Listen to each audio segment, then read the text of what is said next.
Now, KZN Premier Nomusa Dube-Ncube and the eThekwini Mayor Mxolisi Kaunda have introduced a host of measures to combat the impact of the SAMWU strike in the metro. The workers have now been on strike for more than a week over salary adjustments. Newzroom Afrika's Nobuhle Modise is following that story, and she joins us now live. Nobuhle, what do these whole host of measures look like? A very good afternoon to you and the viewers.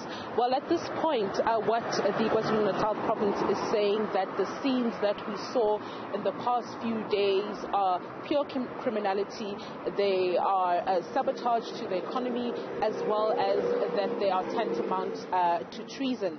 And we heard this morning the Premier of the province, Nomusa Dube-Ncube, saying that she actually held an emergency executive council meeting to brief cabinet on those measures they want to take. And I know that this morning she also met with the business community, which was led by the KZN Growth Coalition, as well as the KwaZulu-Natal, the Durban Chamber of Commerce and Industry, and they were discussing the different interventions. And this is what she says are some of the interventions. Some of the intervention include the technical team comprising of officials from all the spheres of government that has been established to implement coordinated interventions by the relevant departments. Other interventions are to address the challenges of intimidations and the attacks of non-striking workers, the Metro Police, the private security, the SAPS. We've also sourced to escort the staff to service delivery points, including the clearing of roads. Michelle, she says these are also some of the interventions that have been made, and in terms of those who are responsible for the violent scenes that we saw in terms of damaging property, as well as intimidating some of those employees of the city. As part of the business continuity plan, the municipality has also made provision for some key employees to work remotely.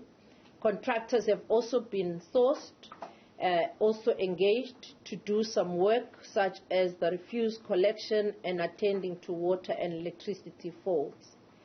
A team has also been set up to analyze all the video footage of the destruction of property, including the abuse of state vehicles that was seen, that were in the hands of the municipal officials who participated in the illegal strike.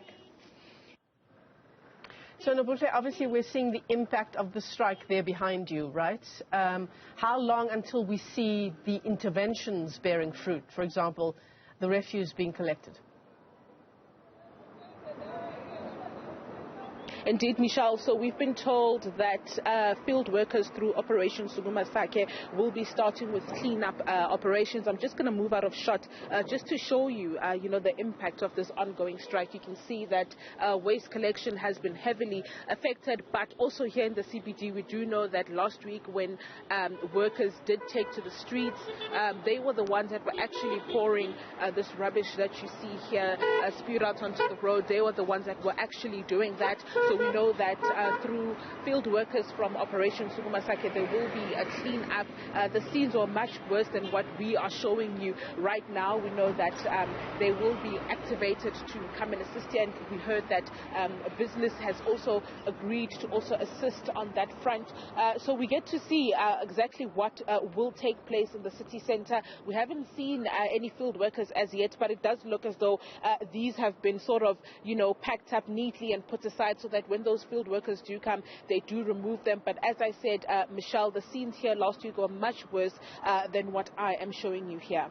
So, and in terms of going back to the negotiating table, Nobuhle, and finding a resolution?